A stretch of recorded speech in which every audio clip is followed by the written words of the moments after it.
Welcome again to our channels. तो आज हम बात करने वाले हैं एसएससी एमटीएस के प्रीवियस ईयर क्वेश्चन के बारे में। तो ये पार्ट 2 वीडियो है, क्योंकि इससे पहले भी पार्ट 1 वीडियो में हम एसएससी एमटीएस के प्रीवियस ईयर क्वेश्चन को कर चुके हैं। तो ये पार्ट 2 वीडियो है जिसमें हम प्रीवियस ईयर क्वेश्चन करने वाले हैं, क्योंकि जो जिनका एग्जाम 2026 में होने वाला है या फिर 2027 में होने वाला है, तो इसके लिए काफ़ी ज़्यादा इंपॉर्टेंट रहने वाला है वीडियो, क्योंकि इसमें हम एसएससी एमटीएस के जो आपके जनरल अवेयरनेस के बारे में जो आपके प्रीवियस ईयर्स में जो क्वेश्चन पूछे गए थे, तो इनके बारे में इनको हम आज सॉल्व करने वाले हैं। तो चलिए इस वीडियो को स्टार्ट करते हैं और फर्स्ट क्वेश्चन की ओर बढ़ते हैं। फर्स्ट क्वेश्चन क्या आपका, ऐसे सूक्ष्म मार्ग जो पादप कोशिकाओं की कोशिका भित्ति को पार करके परिवहन और संचार को सक्षम बनाती है, क्या कहलाते हैं। ठीक है, तो अब यहाँ पर दो पादप कोशिका जो है आपस में संचार कर रही है और परिवहन कर रही है। ठीक है, तो किसकी मदद से, तो प्लाज्मोडेस्मेटा की मदद से। किसकी मदद से, तो प्लाज्मोडेस्मेटा। ठीक है, तो प्लाज्मोडेस्मेटा जो है एक चैनल होती है जो जिसके तहत जो है दो पादप कोशिका आपस में क्या होती है, जुड़ जाती है। ठीक है, इस चैनल को हम क्या कहते हैं, प्लाज्मोडेस्मेटा। ठीक है, और इन्हीं से ये लोग जो है यानी कि ये कोशिकाएं जो है आपस में परिवहन और संचार करती हैं। तो पादप कोशिकाओं में कोशिका भित्ति होती है और दो पड़ोसी कोशिकाओं के बीच सूक्ष्म नलिकाएं होती हैं, जिसे हम प्लाज्मोडेस्मेटा कहते हैं, और इसके माध्यम से जल, खनिज लवण, पोषक तत्व तथा हार्मोन्स का परिवहन और संदेश का आदान प्रदान होता है। यह नलिकाएं कोशिकाओं के साइटोप्लाज्मा से जोड़ती है। तो कोशिकाओं के अंदर जो साइटोप्लाज्मा होता है, तो साइटोप्लाज्मा से यानी दोनों के साइटोप्लाज्मा को आपस में जोड़ने का काम कौन करता है, आपका प्लाज्मोडेस्मेटा। ठीक है, अब कुछ इंपॉर्टेंस के बारे में बात करते हैं। तो इनका मुख्य कार्य क्या होता है प्लाज्मोडेस्मेटा का, तो जल का परिवहन में हेल्प करते हैं, पोषक तत्वों का आदान प्रदान करती है। ठीक है, हार्मोन्स एवं खनिज लवण का परिवहन होता है और कोशिकाओं के बीच में संचार होता है, यानी कम्युनिकेशन होता है। अब कुछ विकल्प दिए गए थे जिसमें आपके लाइसोसोम्स थे, राइबोसोम्स थे, डेस्मोसोम्स थे। ठीक है, तो लाइसोसोम जिसको हम suicide bag of the cell कहते हैं, राइबोसोम जिसको प्रोटीन सिंथेसिस कहा जाता है, यानी factory of protein synthesis, and desmosomes जो कि पशु कोशिकाओं को जोड़ने वाले संरचनात्मक जंक्शन होता है। ठीक है, अब ये प्लाज्मोडेस्मेटा सभी जीवित पादप कोशिकाओं में पाई जाती है और ये प्लाज्मा मेम्ब्रेन से घिरे रहते हैं। ठीक है, और इनका आकार लगभग कितना रहेगा आपका, 20 से 50 नैनोमीटर। ठीक है, अब हम आगे बढ़ते हैं। अब अगला क्वेश्चन आपका, निम्नलिखित में से गलत कथन का चयन करें। तो गुणसूत्र डीएनए और कार्बोहाइड्रेट से बने होते हैं, तो यही आपका गलत है। डीएनए के क्रियात्मक खंड को जीन कहते हैं, सही है। डीएनए में कोशिका निर्माण की जानकारी होती है, सही है। कोशिका विभाजन का समय क्रोमेटिन गुणसूत्र में व्यवस्थित होते हैं, ये भी सही है। ठीक है, तो डीएनए जो होते हैं ये कार्बोहाइड्रेट से नहीं बने होते हैं। डीएनए जो है आपका गुणसूत्र जो है आपका वो डीएनए और हिस्टोन प्रोटीन से बने होते हैं। किससे बने होते हैं, आपके डीएनए और हिस्टोन प्रोटीन, और इसी हिस्टोन प्रोटीन के ऊपर जो होते हैं डीएनए लिपटी हुई रहती है। ठीक है, और ये आपका जो डीएनए जो होते हैं ये किनके अंदर रहते हैं, तो गुणसूत्र के अंदर यानी क्रोमोसोम्स के अंदर होते हैं। तो चलिए इनके बारे में बात करते हैं। तो गुणसूत्र यानी क्रोमोसोम्स डीएनए और प्रोटीन से बने होते हैं, और प्रोटीन का नाम क्या आपका, हिस्टोन प्रोटीन। ठीक है, तो जीन डीएनए का क्रियात्मक खंड होता है, यानी कि डीएनए का सबसे छोटा पार्ट को हम क्या कहते हैं, जीन कहते हैं, जो किसी विशेष लक्षण या विशेषताओं के लिए जिम्मेदार होते हैं। यानी कि जीन जो होते हैं एक लक्षण के लिए जो होते हैं जिम्मेदार होते हैं। डीएनए में कोशिका के निर्माण, कार्य, वृद्धि और स्वरूप की पूर्ण आनुवांशिक जानकारी होती है। ठीक है, तो हमारे कोशिका जो है क्या कार्य करेगी, कैसे वृद्धि करेगी और उसका स्वरूप कैसा होगा, सारा का सारा इन्फॉर्मेशन किसके अंदर होता है, डीएनए के अंदर होता है। ठीक है, और कोशिका विभाजन के समय क्रोमेटिन जो है संघनित होकर, यानी कि दो क्रोमेटिन जो होगा वो आपस में क्या होगा आपका डेंस होकर जो होगा गुणसूत्र बनाएगा। ठीक है, तो इसमें आपके गुणसूत्र में टोटल कितने क्रोमेटिन होते हैं, तो 2 क्रोमेटिन होते हैं। ठीक है, तो 2 क्रोमेटिन आपस में क्या होते हैं, आपके जुड़ जाते हैं। ठीक है, तो अब यहाँ पर बात किया जाएगा, तो गुणसूत्र जो हो गए यानी कि क्रोमोसोम्स जो होते हैं वो किससे बने होते हैं, डीएनए और हिस्टोन प्रोटीन से। ठीक है, अब यहाँ पर कुछ इंपॉर्टेंट यानी एक्स्ट्रा फैक्ट के बारे में बात कर लेते हैं। तो मानव शरीर की प्रत्येक सोमेटिक कोशिकाओं में, सोमेटिक कोशिका का मतलब क्या होता है, हमारे बॉडी के अंदर 2 तरह के कोशिका होते हैं, एक होता है आपका सोमेटिक कोशिका और एक होता है आपका जर्म कोशिका। सोमेटिक कोशिका जो हमारा जो शरीर है वो कौन से कोशिका से बना होता है, आपका सोमेटिक कोशिकाओं से। ठीक है, और तो सोमेटिक कोशिका में टोटल कितने गुणसूत्र होते हैं, तो 46 गुणसूत्र होते हैं, जो कि जोड़े के फॉर्म में 23 आए हैं। ठीक है, अब अगले क्वेश्चन की ओर बढ़ते हैं। अगला क्वेश्चन आपका, यदि कर योग्य आधार बढ़ने के साथ कर की दर भी बढ़ती है तो उसे क्या कहते हैं। यानी कि अगर कर जो है योग्य आधार के बढ़ने, यानी कि आयु बढ़ने पर अगर कर बढ़ती है तो इस कर को हम क्या कहेंगे, तो इस कर को हम कहते हैं प्रोग्रेसिव टैक्स। क्या कहते हैं, प्रागामिक कर। ठीक है, तो अगर कर जो है योग्यता के आधार पर यानी कि आयु बढ़ने से जो है कर अगर बढ़ती है तो उसको हम क्या कहेंगे, प्रागामी कर यानी प्रोग्रेसिव टैक्स। ठीक है, तो प्रागामी कर प्रणाली में जैसे जैसे व्यक्ति की आयु बढ़ती है यानी आय बढ़ती है। अगले क्वेश्चन की बढ़ते हैं। अगला क्वेश्चन आपका, यदि कर योग्य आधार बढ़ने के साथ साथ कर की दर भी बढ़ती है तो इसे क्या कहते हैं, तो इसे क्या कहते हैं आपका प्रगामी कर। योग्य का अर्थ क्या होता है कि अगर आपका आय बढ़ रहा है यानी कि अगर इनकम बढ़ रहा है तो टैक्स भी क्या होगा आपका बढ़ेगा, इस टैक्स को हम क्या कहेंगे, प्रोग्रेसिव टैक्स। ठीक है, तो प्रागामी कर प्रणाली में जैसे जैसे व्यक्ति की आय बढ़ती है, ठीक है, अगर व्यक्ति का क्या बढ़ रहा है, इनकम बढ़ रहा है, तो वैसे वैसे कर की दर भी बढ़ती है और अधिक आय वाले व्यक्ति अधिक कर देते हैं। जैसे मान लेते हैं यहाँ पर 0 से 3 3 लाख वार्षिक आय वाले व्यक्ति को जो है 5% कर देना पड़ेगा। 3 लाख से 10 लाख वाले व्यक्तियों को 10 से 20% कर देना पड़ेगा और 10 लाख से अधिक वाले व्यक्ति को 20 से 30% कर देना पड़ेगा, टैक्स देना पड़ेगा। ठीक है, यानी कि जैसे ही आपका इनकम बढ़ेगा वैसे आपका टैक्स रेट भी बढ़ेगा और इसी को हम क्या कहते हैं, प्रोग्रेसिव टैक्स या फिर प्रागामी कर। ठीक है, अब यहाँ पर बात किया जाएगा अन्य कर प्रणाली के बारे में। तो आपका एक होता है आपका अनुपातिक कर, प्रोपोर्शनल टैक्स, प्रतिगामी कर, रिग्रेसिव टैक्स, डिजिटल कर यानी डिजिटल टैक्स यानी कि डिग्रेसिव टैक्स। कुछ यहाँ पर मिस प्रिंटिंग हो गया है, ठीक है, तो इसको हम डिग्रेसिव टैक्स ही पढ़ेंगे। ठीक है, तो सभी आय पर समान कर, अगर सभी आय पर अगर समान कर है तो उसको हम क्या कहेंगे, आपका अनुपातिक कर। यानी उदाहरण 10% सभी पर समान रहेगा, चाहे वो बड़ा रहे और चाहे वो छोटा रहे, यानी कि चाहे वो ज़्यादा इनके पास ज़्यादा इनकम हो, चाहे वो इनके पास कम इनकम हो, इससे यहाँ पर कोई फर्क नहीं पड़ता है। सभी पर जो है आपका समान कर अगर लगाया जाएगा तो उसको हम क्या कहेंगे, अनुपातिक कर या प्रोपोर्शनल कर। ठीक है, प्रतिगामी कर या फिर इसको हम क्या कहते हैं, रिग्रेसिव टैक्स। तो कम आय वाले पर अधिक कर, भार और अप्रत्यक्ष कर जैसे जीएसटी में यह देखा जा सकता है। ठीक है, तो रिग्रेसिव टैक्स में क्या होगा, तो जो कम आय वाले व्यक्ति होते हैं तो उनमें जो है कर का भार जो होता है अधिक हो जाता है। ठीक है, जीएसटी में यही देखा जाता है। दूसरा आपका डिग्रेसिव टैक्स, तो कर दर पहले बढ़ती है फिर स्थिर हो जाती है। यह प्रणाली बहुत कम प्रचलित है। ठीक है, तो कर दर पहले क्या होगा, आपका बढ़ेगा, फिर बाद में क्या हो जाता है, आपका स्थिर हो जाता है। इसको हम क्या कहते हैं, डिग्रेसिव टैक्स। ठीक है, तो इनकम बढ़े टैक्स बढ़े, तो इनकम बढ़े तो टैक्स बढ़े, तो उस टैक्स को आपका क्या कहेंगे, प्रोग्रेसिव टैक्स। ठीक है, इनकम बढ़े तो टैक्स बढ़े तो प्रोग्रेसिव टैक्स। अब आगे बढ़ते हैं, अगले क्वेश्चन की ओर बढ़ते हैं। अगला क्वेश्चन आपका, न्यूलैंड के अष्टक नियमों के अनुसार एन नाइट्रोजन के समान गुण वाले किस तत्व में पाए जाते हैं। तो न्यूलैंड के अष्टक नियम में क्या कहा जाता है कि पहला तत्व और 8वें तत्व का गुण क्या होगा, आपका समान होगा। तो आपका फर्स्ट आपका कौन है, नाइट्रोजन। तो 1 नंबर पे नाइट्रोजन के बाद आपका क्या आ जाएगा, आपका ऑक्सीजन। ठीक है, ऑक्सीजन के बाद फ्लोरीन, फ्लोरीन के बाद सोडियम, सोडियम के बाद मैग्नीशियम, मैग्नीशियम के बाद एल्यूमिनियम, एल्यूमिनियम के बाद सिलिकॉन, सिलिकॉन के बाद फास्फोरस। तो 8वें नंबर पे आपके फास्फोरस आते हैं। तो नाइट्रोजन का जो है, नाइट्रोजन का गुण जो है वो कौन से तत्व से मिलेंगे, 8वें तत्व से मिलेंगे। ठीक है, और यह अवधारणा जो है किनके द्वारा दिया गया था, तो जॉन न्यूलैंड्स के द्वारा। तो जॉन न्यूलैंड्स जो है 1865 में जो है अष्टक नियम दिए थे और इनके अनुसार तत्व को अगर हम बढ़ते परमाणु क्रम में अगर रखेंगे तो 8वें तत्व और पहले तत्व का गुण क्या होगा, आपका समान होगा। तो नाइट्रोजन का जो है, नाइट्रोजन के बाद जो है 8वां तत्व कौन आता है, आपका फास्फोरस, इसलिए इनके गुण क्या होंगे, आपके समान होंगे। चलिए अगले क्वेश्चन की बढ़ते हैं। अगला क्वेश्चन आपका, न्यूलैंड्स के ये तो हो चुका है। चलिए अगला क्वेश्चन आपका, 2007 तक गरीबी में 5% कमी किस पंचवर्षीय योजना का मुख्य उद्देश्य था। ठीक है, तो 2007 तक गरीबी में 5% कमी जो है आपका 10वीं पंचवर्षीय योजना के तहत जो है आपका 10वीं पंचवर्षीय योजना का उद्देश्य था। ठीक है, 10वीं पंचवर्षीय योजना जो है 2002 से 2007 में लाया गया था।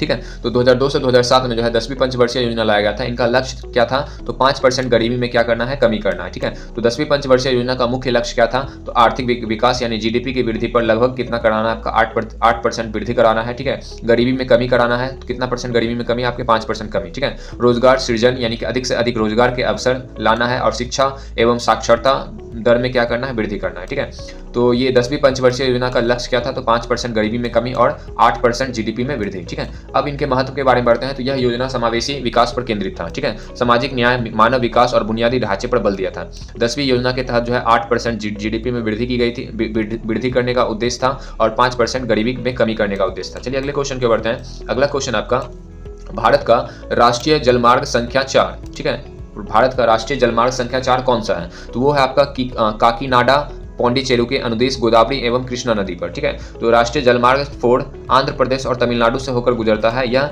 काकीनाडा यानी आंध्र प्रदेश से पुंडीचेरी यानी कि तमिलनाडु तक जाती है। ठीक है, काकीनाडा से कहाँ जाती है, आपके पुंडीचेरी। ठीक है, कौन सा आपका राष्ट्रीय जलमार्ग 4 जो कि आपके आंध्र प्रदेश से कहाँ जाते हैं, आपके तमिलनाडु में। इसमें गोदावरी नदी, कृष्णा नदी और बैंक वाटर चैनल शामिल है। तो काकीनाडा से जो है आपका कहाँ जाएंगे, गोदावरी नदी से कृष्णा नदी से आपका बैंक वाटर कैनाल, फिर उसके बाद आपका कहाँ पहुंचेंगे, पुंडीचेरी। ठीक है, तो ये आपका जो आपका ये जलमार्ग, जो ये राष्ट्रीय जलमार्ग जो है कौन है, आपका राष्ट्रीय जलमार्ग 4।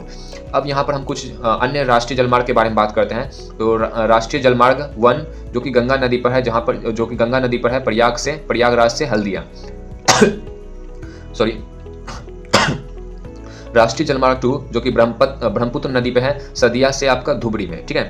राष्ट्रीय जलमार्ग 3 पश्चिमी तट नहर पे है जो कि केरल में है। राष्ट्रीय जलमार्ग 4 जो कि काकीनाडा से पौंडीचेरी जाती है, जो कि गोदावरी से कहाँ जाती है, आपके कृष्णा नदी पे, ठीक है।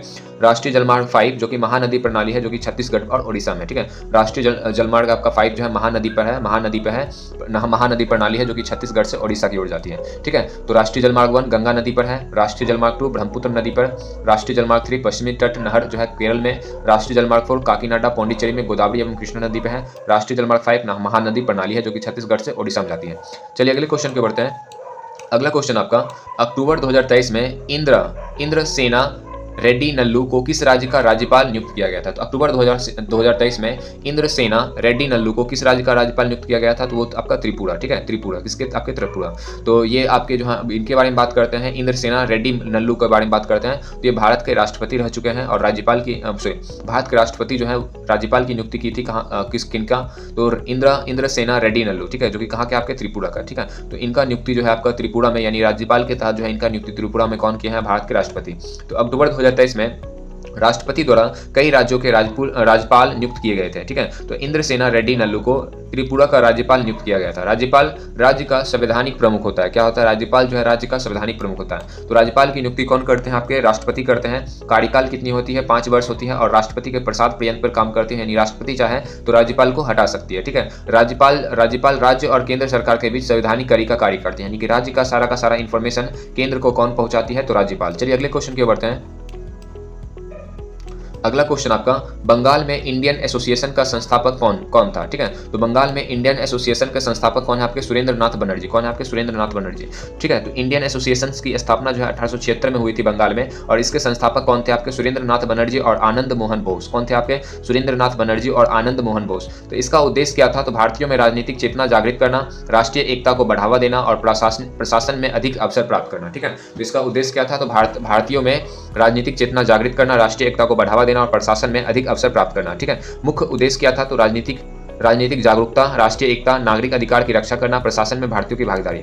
ऐतिहासिक महत्व क्या है? तो इसे भारतीय राष्ट्रीय कांग्रेस का अग्रदूत माना जाता है, ठीक है। इस संगठन ने राष्ट्रीय आंदोलन के लिए मजबूत आधार तैयार किया था। तो इंडियन एसोसिएशन का स्थापना कब की गई थी? तो 1876 में। कौन किए थे? तो सुरेंद्र नाथ बनर्जी और आनंद मोहन बोस। चलिए अगले क्वेश्चन की ओर बढ़ते हैं। अगला क्वेश्चन आपका, कौन सा मौलिक अधिकार अल्पसंख्यकों को उनकी भाषा, लिपि और संस्कृति की रक्षा की गारंटी देता है? तो वो कौन है? आपका सांस्कृतिक एवं शैक्षणिक अधिकार। सांस्कृतिक एवं शैक्षणिक अधिकार जो है अल्पसंख्यकों को उनकी भाषा, लिपि और संस्कृति की रक्षा करने की गारंटी देता है। तो संस्कृति और शैक्षणिक अधिकार जो है अनुच्छेद आपके किसमें है? आपके अनुच्छेद 29 और 30 में है, ठीक है।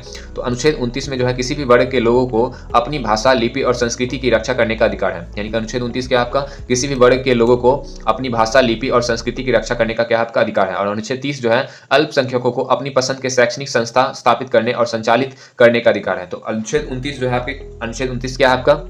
तो किसी भी वर्ग के लोगों को अपनी भाषा, लिपि और संस्कृति की रक्षा करने का अधिकार है। और अनुच्छेद 30 क्या है आपका? अल्पसंख्यकों को अपनी पसंद के शैक्षणिक संस्थान स्थापित करने और संचालित करने का अधिकार है, ठीक है। चलिए अगले क्वेश्चन की ओर बढ़ते हैं। अगला क्वेश्चन आपका, महाराष्ट्र में नव वर्ष के रूप में कौन सा त्योहार मनाया जाता है? तो महाराष्ट्र में नव वर्ष के रूप में जो है गुड़ी पड़वा, ठीक है, गुड़ी पड़वा जो है मनाया जाता है। तो महाराष्ट्र में नव वर्ष के रूप में जो है कौन सा त्योहार मनाया जाता है? तो गुड़ी पड़वा, ठीक है।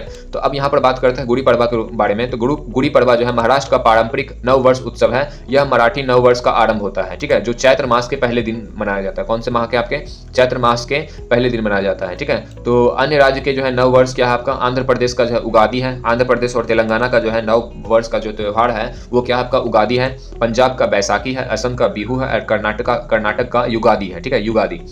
आंध्र प्रदेश और तेलंगाना का उगादी, पंजाब का बैसाखी, असम का बिहू और कर्नाटका का युगादी, ठीक है। और महाराष्ट्र का क्या हो गया? आपका गुड़ी पड़वा। अब यहाँ पर चैत्र शुक्ल गुड़ी पड़वा जो है कब मनाया जाता है? तो चैत्र शुक्ल प्रतिपदा के दिन मनाए जाते हैं। और घरों के बाहर गुड़ी का अर्थ क्या होता है? आपका ध्वज स्थापित की जाती है। यह विजय, समृद्धि और खुशहाली का प्रतीक है और हिंदू पंचांग के अनुसार नए वर्ष की शुरुआत होती है, ठीक है। हिंदू पंचांग के अनुसार जो है नए वर्ष की शुरुआत जो है चैत्र शुक्ल प्रतिपदा के दिन होती है, ठीक है। और इसी दिन जो है आपके महाराष्ट्र जो है नव वर्ष के रूप में क्या मनाती है? गुड़ी पड़वा, ठीक है। और आंध्र प्रदेश और तेलंगाना का क्या होगी? आपका उगादी, पंजाब का बैसाखी, असम का बिहू और कर्नाटका का युगादी, ठीक है। अगले क्वेश्चन के बढ़ते हैं। अगला क्वेश्चन आपका मोहिनी अट्टम, ठीक है, मोहिनी अट्टम्स अम्मा या फिर नृत्यांगनी। तो मोहिनी अट्टम्स अम्मा डॉक्यूमेंट्री किस प्रसिद्ध मोहिनी अट्टम नृत्यिका पर आधारित है? तो कौन है आपका? कला मंडलम कल्याणी कुट्टी अम्मा, ठीक है, कल्याणी कुट्टी अम्मा, तो कलामंडलम कल्याणी कुट्टी अम्मा, ठीक है। तो यह डॉक्यूमेंट्री प्रसिद्ध मोहिनी अट्टम नृत्यांगना कलामंडलम कल्याणी कुट्टी अम्मा के जीवन पर, उनके योगदान पर आधारित है। कौन आपका? मोहिनी उत्तम लिखा होगा, ठीक है, मोहिनी उत्तम अम्मा लिखा होगा। तो इसमें महत्वपूर्ण बातें क्या है? तो केरल की महान शास्त्रीय नृत्यांगना है, मोहिनी अट्टम के पुनर्जागरण में अहम भूमिका निभाई है। उन्हें मोहिनी अट्टम की जननी यानी कि मदर ऑफ मोहिनी अट्टम कहा जाता है, और उनके योगदान के लिए इन्हें पद्मश्री से सम्मानित किया गया है, ठीक है। तो माइंड मैप क्या होगा आपका? मोहिनी अट्टम एक शास्त्रीय नृत्य है। तो कलमा मंडलम कल्याण कुट्टी अम्मा, ठीक है, जिसको हम क्या कहते हैं? मदर ऑफ मोहिनी अट्टम्स। और इसके लिए जो है एक डॉक्यूमेंट्री लिखा गया था, उसका नाम क्या आपका? मोहिनी अत्यंथी अम्मा, ठीक है, मोहिनी अत्यंथी अम्मा, ठीक है। तो मोहिनी अत्यंथी अम्मा डॉक्यूमेंट्री जो है किस प्रसिद्ध मोहिनी अट्टम नर्तिका के लिए लिखी गई? तो कलामंडलम कल्याणी कुट्टी अम्मा के लिए, ठीक है। अगले क्वेश्चन की ओर बढ़ते हैं।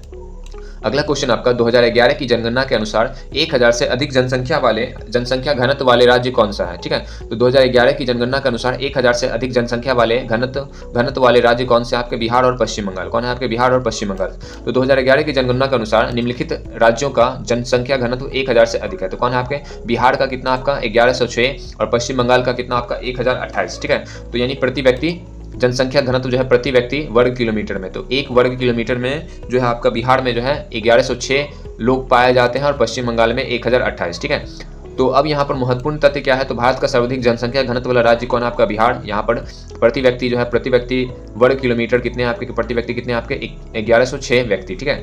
और दूसरे नंबर पे कौन आते हैं आपके? पश्चिम बंगाल, ठीक है। अब अगर केंद्र शासित प्रदेश के बारे में बात किया जाए तो भारत का सर्वाधिक जनसंख्या घनत्व वाला केंद्र शासित प्रदेश कौन है आपका? दिल्ली है। कौन है आपका? दिल्ली। और अगर राज्य के बारे में बात किया जाए तो वो कौन होगा आपका? बिहार, ठीक है, बिहार। तो पॉपुलेशन डेंसिटी जो है 1000 से ज़्यादा जो है कौन कौन से आपके राज्य में है? तो बिहार में है और पश्चिम बंगाल में। बिहार में कितने आपके? 1106, और पश्चिम बंगाल में कितने आपके? 1028, ठीक है। चलिए अगले क्वेश्चन के बढ़ते हैं। अगला क्वेश्चन आपका कृष्णराव शंकर पंडित किस संगीत घराने से संबंधित है, ठीक है। तो कृष्णराव शंकर पंडित जो है आपका किस घराने से संबंधित है? तो ग्वालियर घराने से। कौन से घराने आपके? ग्वालियर घराने, ठीक है। तो कृष्णराव शंकर पंडित भारतीय शास्त्रीय संगीत के महान गायक थे, और ग्वालियर घराने के प्रमुख प्रतिनिधि माने जाते हैं, ठीक है। तो कृष्णराव शंकर पंडित जो है किस घराने से थे? तो ग्वालियर घराने से, ठीक है। अब इनके बारे में बात कर लेते हैं। तो ग्वालियर घराना हिंदुस्तानी संगीत का सबसे प्राचीन घराना माना जाता है। ख्याल गायकी के विकास में महत्वपूर्ण योगदान है, और उन्हें पद्म भूषण से सम्मानित किया गया है, ठीक है। तो कृष्णराव शंकर पंडित जो है किस घराने से आपके संबंधित है? आपके ग्वालियर घराने से। तो माइंड मैप देख लेते हैं। तो इसमें हिंदुस्तानी शास्त्रीय संगीत जो है वो आपके ग्वालियर घराने से आपके संबंधित है। आपका कौन? आपका कृष्णराव शंकर पंडित। चलिए अगले क्वेश्चन की ओर बढ़ते हैं। अगला क्वेश्चन आपका फरवरी 2024 तक राज्यसभा के उपसभापति कौन थे? तो फरवरी 2024 तक राज्यसभा के उपसभापति कौन थे? आपके हरिवंश नारायण सिंह। कौन है आपके? हरिवंश नारायण सिंह। तो हरिवंश नारायण सिंह अगस्त 2018 से राज्यसभा के उपसभापति हैं, ठीक है। तो फरवरी 2018 से कब तक? आपका फरवरी 2024 तक, ठीक है। कौन थे आपके? हरिवंश नारायण सिंह। तो अब यहाँ पर बात करते हैं तो महत्वपूर्ण के बारे में। तो राज्यसभा का सभापति जो होता है कौन होते हैं? भारत का उपराष्ट्रपति होता है, और उपसभापति का चुनाव जो है राज्यसभा के सदस्य करते हैं। कौन करते हैं? आपके राज्यसभा के उपसभापति का चुनाव जो है राज्यसभा के कौन करते हैं? आपके सदस्य करते हैं। वर्तमान उपसभापति फरवरी 2024 तक कौन थे? आपके हरिवंश नारायण सिंह, ठीक है। तो 2024 तक कौन थे? आपके हरिवंश नारायण सिंह। अब यहाँ पर माइंड मैप बात कर लेते हैं। तो राज्यसभा का सभापति कौन होते हैं? उपराष्ट्रपति, और उपसभापति का जो चुनाव कौन करती है? तो राज्यसभा के सदस्य करते हैं। कौन करते हैं? राज्यसभा के सदस्य, ठीक है। और 2024 तक, फरवरी 2024 तक जो है कौन थे आपके उपसभापति? तो उनका नाम था आपका हरिवंश नारायण सिंह। चलिए अगले क्वेश्चन की ओर बढ़ते हैं। अगला क्वेश्चन आपका पहले खेलो इंडिया पैरा गेम्स में दूसरा स्थान किस राज्य ने प्राप्त किया? तो पहले खेलो इंडिया पैरा गेम्स में दूसरा स्थान जो है हरियाणा ने प्राप्त किया। कौन प्राप्त किया? आपका हरियाणा। तो पहले खेलो इंडिया गेम्स 2023 में हरियाणा ने दूसरा स्थान प्राप्त किया। पहला स्थान पे कौन था? आपका महाराष्ट्र, दूसरा स्थान पे आपके हरियाणा, और तीसरे स्थान पर आपके उत्तर प्रदेश। तो यह आयोजन पैरा खिलाड़ियों को प्रोत्साहन देने के लिए किया गया है। पहले खेलो इंडिया पैरा गेम्स का आयोजन नई दिल्ली में हुआ था, और इसमें विभिन्न राज्यों के पैरा खिलाड़ियों ने भाग लिया था। तो महाराष्ट्र जो है आपका फर्स्ट नंबर पे थे, हरियाणा जो है आपके सेकंड नंबर पे, और यूपी जो था आपका थर्ड नंबर पे, ठीक है। तो पहले खेलो इंडिया पैरा गेम्स में दूसरे स्थान पर किस राज्य ने प्राप्त किया? तो हरियाणा ने, ठीक है। अगले क्वेश्चन के बढ़ते हैं। अगला क्वेश्चन आपका भारत में कौन सी कार्यपालिका प्रणाली विद्यमान है? तो भारत में जो है आपका संसदीय प्रणाली विद्यमान है। कौन सा आपका संसदीय प्रणाली, ठीक है। तो भारत ने ब्रिटेन की संसदीय प्रणाली को अपनाया है। इसमें राष्ट्रपति नाम मात्र का प्रमुख होता है और प्रधानमंत्री वास्तविक कार्यपालिका प्रमुख होती है, ठीक है। तो अब यहाँ पर जो है मुख्य विशेषता क्या है, तो राष्ट्रपति का चुनाव अप्रत्यक्ष रूप से होता है और प्रधानमंत्री लोकसभा के प्रति उत्तरदायी होते हैं, यानी मंत्रिपरिषद का हेड कौन होता है, आपका प्रधानमंत्री, ठीक है। तो मंत्रिपरिषद सामूहिक रूप से लोकसभा के प्रति क्या होते हैं, उत्तरदायी होते हैं। किसके उत्तरदायी होते हैं, आपके लोकसभा के प्रति उत्तरदायी होते हैं। और यह प्रणाली जो है ब्रिटेन से ली गई थी। तो अब यहाँ पर भारत की कार्य प्रणाली जो है वो कौन सा प्रणाली है, आपके संसदीय प्रणाली है, जिसमें आपके दो प्रमुख होते हैं, एक होता है आपका राष्ट्रपति और दूसरे होते हैं आपके प्रधानमंत्री। तो राष्ट्रपति जो है आपके संवैधानिक प्रमुख होता है, नॉमिनल हेड होते हैं, जबकि प्रधानमंत्री जो है आपके वास्तविक कार्यपालिका होते हैं, यानी कि रियल पावर जो है किनके पास होते हैं, प्रधानमंत्री के पास होते हैं। और प्रधानमंत्री जो है आपके मंत्रिपरिषद के क्या होते हैं, प्रमुख होते हैं। तो ये मंत्रिपरिषद जो है किसके प्रति उत्तरदायी होते हैं, तो लोकसभा के प्रति उत्तरदायी होते हैं, ठीक है। चलिए अगले क्वेश्चन के बढ़ते हैं। अगला क्वेश्चन आपका, अर्जुन सिंह धुर्वे को पद्मश्री किस लोक नृत्य शैली के लिए मिला है, तो ठीक है। तो अर्जुन सिंह धुर्वे को जो है किस लोक नृत्य शैली के लिए आपका मिला है, तो बैगा, ठीक है, बैगा। तो अर्जुन सिंह धुर्वे एक प्रसिद्ध जनजातीय लोक कलाकार हैं। उन्हें वर्ष 2022 में पद्मश्री पुरस्कार से सम्मानित किया गया था, ठीक है। तो यह सम्मान उन्हें बैगा लोक नृत्य की परंपरा को संरक्षित करने के लिए मिला है, ठीक है। तो बैगा लोक नृत्य को संरक्षित करने के लिए जो है किसे पुरस्कार मिला है, आपका अर्जुन सिंह धुर्वे को, ठीक है। तो बैगा नृत्य मुख्य रूप से मध्य प्रदेश एवं छत्तीसगढ़ की बैगा जनजातियों से संबंधित है। तो बैगा नृत्य जो है आपके मध्य प्रदेश और छत्तीसगढ़ की बैगा जनजातियों से संबंधित है। और इसको संरक्षित करने में कौन मदद किए थे, तो अर्जुन सिंह धुर्वे, और जिनको जो है पद्मश्री पुरस्कार मिला है किस लोक नृत्य शैली के लिए, तो बैगा शैली के लिए, ठीक है। तो अगले क्वेश्चन के बढ़ते हैं। अगला क्वेश्चन आपका, असंगत झील का चयन करें, तो वो कौन है आपका, कोलेरू झील, ठीक है, कोलेरू झील। अब यहाँ पर जो है आपका सांभर झील, पुलिकट झील और चिल्का झील, ये तीन ऑप्शन थे, जिसमें आपके एक और ऑप्शन था आपका कोलेरू झील, ठीक है। तो सांभर झील, पुलिकट झील और चिल्का झील ये सभी खारे पानी की झील है। कि कौन से पानी की झील है, आपके खारे पानी की झील है और लैगून झील है, ठीक है। सांभर झील, पुलिकट झील और चिल्का झील। जबकि कोलेरू झील जो है आंध्र प्रदेश की मीठे पानी की झील है, इसलिए कोलेरू झील जो है क्या आपका असंगत है। अब यहाँ पर बात करते हैं, तो अब इस माइंड मैप में आपके सांभर झील जो कि राजस्थान में पड़ती है, ठीक है, जो कि एक साल्ट लेक है। पुलिकट झील जो कि आपके तमिलनाडु और आंध्र प्रदेश में पड़ती है, जो एक तरह का लैगून है, बड़ा सा लैगून है जो कि समुद्र के किनारे पाए जाते हैं, ठीक है। चिल्का झील जो कि ओडिशा है आपका, ओडिशा जो भी एक तरह का क्या आपका लोगिन है, लैगून है, ठीक है। तो यहाँ पर जो है सांभर झील, पुलिकट झील और चिल्का झील तीनों का तीनों झील जो है आपका साल्ट वाटर का झील है। जबकि कोलेरू झील जो है आपके आंध्र प्रदेश में स्थित है और ये आपका एक फ्रेश वाटर लेक है, ठीक है। चलिए अगले क्वेश्चन के बढ़ते हैं। अगला क्वेश्चन आपका, ये आपका एक रीजनिंग वाला क्वेश्चन है। डिमांड को किस प्रकार लिखा जाएगा, तो यहाँ डिमांड को जो है क्या लिखा गया है आपका, किस प्रकार लिखा जाएगा, तो डिवाइस को लिखा गया है EDWHDD, ठीक है। और डेनियल को लिखा गया है EDOHBK। तो डिवाइस में आपका यहाँ पर क्या पैटर्न मिलता है, तो कोडिंग यानी कि डिमांड पर लागू करने का EDNJOC। इसको आप खुद देख लीजिएगा, यहाँ पर रूल नहीं दिया गया है और मेरे पास पेन और पेंसिल नहीं है इसको बताने के लिए, ठीक है। तो इसको हम बाद में करेंगे इस क्वेश्चन को। चलिए अगले क्वेश्चन को बढ़ते हैं। इसमें भी आपका मिरर प्रतिबिंब है, इसको देख लीजिएगा आप, या फिर स्क्रीनशॉट ले लीजिए कैसे बनाया गया है, ठीक है। अगले क्वेश्चन को बढ़ते हैं। अगला क्वेश्चन आपका, निम्न में से गलत युग्म को पहचानना है, ठीक है। तो राज्य और लौह अयस्क उत्पादक क्षेत्र है, तो सही युग्म क्या होगा आपका, तो छत्तीसगढ़ में जो है, छत्तीसगढ़ में कौन सा क्या पाया जाता है आपका, बैलाडीला, ठीक है। तो लौह अयस्क क्षेत्र के बारे में हम बात कर रहे हैं, तो महत्वपूर्ण लौह अयस्क क्षेत्र का क्या नाम क्या है, तो छत्तीसगढ़ में जो क्षेत्र है आपका बैलाडीला, जो कि आपका एक लौह अयस्क का एक इंपॉर्टेंट यानी महत्वपूर्ण क्षेत्र है। ओडिशा में आपका बादम पहाड़, ठीक है, कौन है आपका बादम पहाड़, ओडिशा। कर्नाटक में आपका कुद्रेमुख, ठीक है, कुद्रेमुख। और महाराष्ट्र में आपका रत्नागिरी, ठीक है। तो महाराष्ट्र में आपका रत्नागिरी, कर्नाटक में कुद्रेमुख, ओडिशा में आपका बादम पहाड़ और छत्तीसगढ़ में बैलाडीला। चलिए अगले क्वेश्चन की ओर बढ़ते हैं। अगला क्वेश्चन आपका, कुवैत उल इस्लाम मस्जिद का निर्माण किस वंश के सुल्तान द्वारा कराया गया, तो कुवैत उल इस्लाम मस्जिद का निर्माण जो है किस वंश के सुल्तान द्वारा करवाया गया था, तो उसका नाम है आपका मामलुक वंश के द्वारा। कौन सा वंश आपका, मामलुक वंश के द्वारा, ठीक है। तो कुवैत उल इस्लाम, अब ये मामलुक वंश जो होते हैं, जिसको हम गुलाम वंश भी कहते हैं, और मामलुक वंश और गुलाम वंश के संस्थापक कौन थे आपके, कुतुबुद्दीन ऐबक, ठीक है। तो कुतुबुद्दीन ऐबक जो है मामलुक वंश या फिर गुलाम वंश के संस्थापक थे, और इन्होंने एक मस्जिद का निर्माण करवाया था। उस मस्जिद का नाम क्या है आपका, कुवैत उल इस्लाम। और साथ ही साथ जो है कुतुबुद्दीन ऐबक कुवैत उल इस्लाम मस्जिद का निर्माण करवाया था, और साथ ही साथ जो है कुतुब मीनार का भी निर्माण जो है कुतुबुद्दीन ऐबक करवाती है, ठीक है। तो यहाँ पर लिखा हुआ व्याख्या में क्या, तो कुवैत उल इस्लाम मस्जिद दिल्ली की सबसे प्राचीन मस्जिदों में से एक है, और इसका निर्माण कुतुबुद्दीन ऐबक ने 1192 से 1198 ईस्वी के बीच करवाया था। और कुतुबुद्दीन ऐबक मामलुक वंश यानी गुलाम वंश के संस्थापक थे। ठीक है, तो माइंड मैप देख लेते हैं। तो दिल्ली सल्तनत के शुरुआत जो है कौन करता है, आपका मामलुक वंश यानी गुलाम वंश के द्वारा जो है दिल्ली सल्तनत की शुरुआत होती है। और इसके जो गुलाम वंश के जो संस्थापक थे उनका नाम क्या आपका कुतुबुद्दीन ऐबक। और कुतुबुद्दीन ऐबक जो है कौन सा मस्जिद का निर्माण करवाती है, तो कुवैत उल इस्लाम मस्जिद जो 1192 से 1198। अब महत्वपूर्ण तथ्य के बारे में बात करते हैं। तो कुतुबुद्दीन मीनार का निर्माण भी कुतुबुद्दीन ऐबक ने शुरू किया। और ये जो मस्जिद है कुवैत उल इस्लाम, ठीक है, कुवैत उल इस्लाम का अर्थ क्या होता है, इस्लाम की शक्ति। चलिए अगले क्वेश्चन की ओर बढ़ते हैं। अगला क्वेश्चन